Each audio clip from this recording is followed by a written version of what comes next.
السلام عليكم الخوت، بخير لاباس عليكم الناس الرجوية الحرار. هذا هو اللاعب فريق الرجاء البيضاوي الجديد اللي غيسين العقد ديالو مع فريق الرجاء البيضاوي ان شاء الله هذا الاسبوع هذا.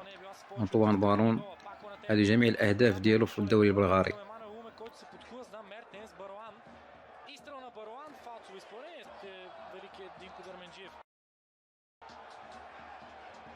Извеждащо подаване с външен фаул. Чудесен шанс за канарчетата.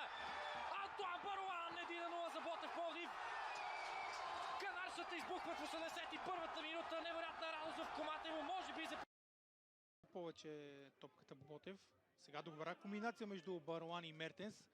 Центриране на Мертенс. Янко Георгиев излиза, сблъска се със свой съотборник и Антуан Баруан наказва тази грешка в защитата на Колев. Центрира.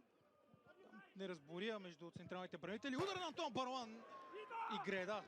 Истински късмет тук за Янко Георгиев. Страхотен наистина удар на Баруан. Нямаше какво да направи Янко Георгиев в тази ситуация. Но и Антуан Баруан в опит да вкара своя 13-ти гол от началото на сезона. Засилва се той удара на Антуан Баруан и 2-0 в наказателното полето. Концентрирането. Баруан. Удар на Баруан и това е 4-2 и хет-трик за Француз. Остават най-опасният играч на съперника съвсем сам. Антуан Баруан. Да, разбира се, 110-та годишнина ще бъде почетена. Преди това обаче гол за Ботев. Добро взаимодействие тук на канарчетата. Дилан Мертен стреля по диагонала.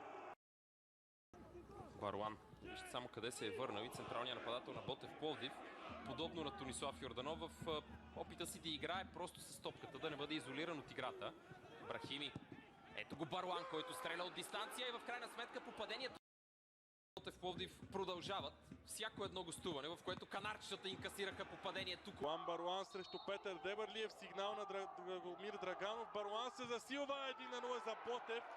Жълто-черните излизат напред в резултата. Минутата е 27. Ботев повежда.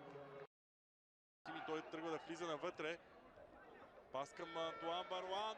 Шанса пред Ботев. Греда. Добавка и още една греда. Две гради в... Ето го подаването. Влияеше на играта Елвис Ману.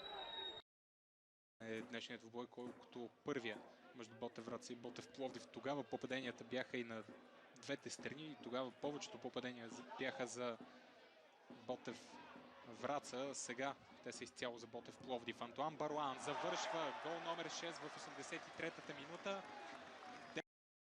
Отбор постигна. Възможност за Антуан Баруан. Ще върне интригата в матча. Баруан, спасяване на Наумов. Стифорд. Борбен. Може да кажем и полузащитник, и защитник, бившия футболист на Царско село и Берой. Сега обаче много добра възможност за Антуан Баруан и отново грешка няма. 2-1 за Ботев Пловдив в 64-та минута на двобоя.